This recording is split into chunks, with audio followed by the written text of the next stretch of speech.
கவர்மெண்ட்டை பொறுத்த வரைக்குமே இப்போ இந்த சாவரின் கோல்டு பாண்ட் திட்டம் அப்படிங்கிறது அவங்களுக்கு வந்து ஒரு பேர்டன் தான்.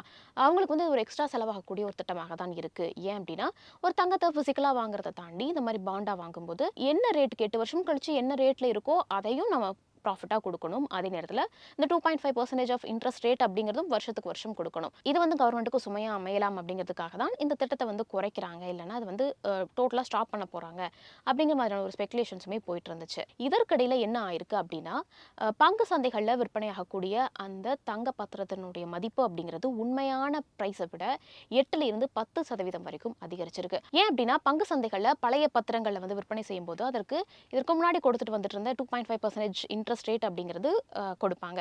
அதனால தான் முதலீட்டாளர்கள் என்ன யோசிச்சிருக்காங்க அப்படின்னா, பங்கு சந்தைகள்ல நம்ம இந்த கோல்ட் சாவரின் பாண்ட் அப்படிங்கிறத வந்து வாங்கிடலாம்.